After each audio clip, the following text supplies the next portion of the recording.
So I figured while I'm in bed on bed rest or partial bed rest, whatever they want to call this, it'd be a great opportunity to make some more videos and talk about some other things going on and update any symptoms along the way. So for today, I wanted to talk about how my first in vitro cycle went. Um, I did my first cycle in June, and I was so sure it was going to work, but I was also really stupid, and I didn't understand the gravity of it and what the stats actually are, as well as the fact that I had two other conditions that we hadn't yet diagnosed at that point. Um, that cycle, I was considered to be at high risk for polycystic ovary syndrome, which makes me, well, I mean, I have polycystic ovary syndrome, but it makes me high risk for ovarian hyperstimulation syndrome, so we did a really cautious protocol. I got 10 eggs, and of the 10, only 5 were mature, and only 4 of the 5 fertilized made it to day 3. They were all grade 2, with 1 being excellent, 2 being good, 3 being average, and 4 being poor.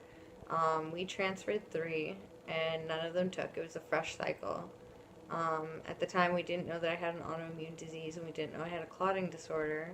So we weren't treating me with steroids or blood thinners at the time. And I have to say I was pretty gutted when that one failed. Like, I was gutted. I was so sure it was going to work. I was happy the whole time. I was positive. You know, we went into transfer and I was excited. I wasn't nervous at all. I just wanted to get it done and start the countdown because I knew it was going to work. I just knew it was going to work. And then it didn't. And it took me like a couple of days. Like, I knew it had failed before the beta test because I'd been taking the home pregnancy test, and I knew it should have showed up positive by then. I knew it would have been positive by then if it had worked. And nothing had showed up on the test. So I kept doing my meds and did my beta because I didn't want to risk it just in case I was wrong, but I ended up being right. When I got my beta back, it was less than 2 but greater than 0. Those were my official results. And I was numb for about 2 days. And then I went out to work in the garage and I just cried my face off. I cried harder than I think I've cried in a long time. Cried really hard and really loud. I think how my first cycle went makes my second cycle so much more surprising because my second cycle, we did almost exactly the same protocol except that I took ubiquinol between the 2 cycles.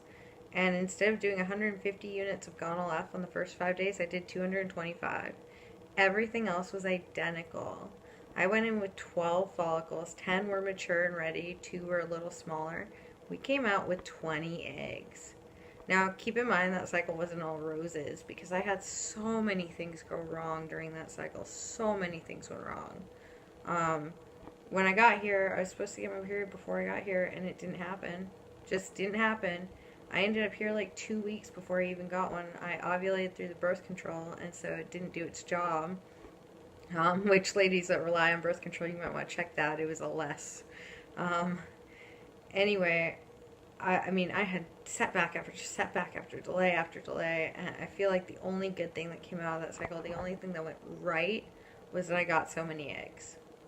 Because immediately after, they thought I was going to get hyperstimulation syndrome, and so they started me on the cabergoline Dostanex to stop that and prevent it.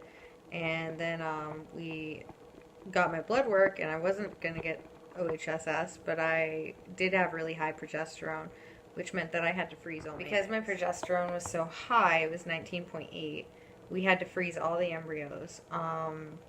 With progesterone, they want it under a 1 on the day of retrieval. Anything over a 4 has a virtually 0% chance of pregnancy. And so I couldn't, if I would have transferred any of my embryos, they would have died. And so it was better to freeze them and come back. Obviously, this wasn't the news I wanted to hear. I cried in my doctor's office, and I cried on the way home. And when I got back to my hotel, I booked a ticket, and I left the same day. I was so upset. I had worked so hard, and what sucked is that I had a really good feeling about the cycle. I was like, this is going to be it. This is going to be it. Second time's going to work.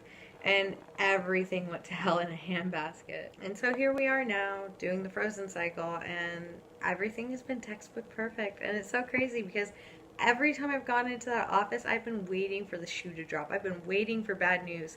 Every time he tells me everything looks great, I'm like, are you sure? Are you sure? You want to look again?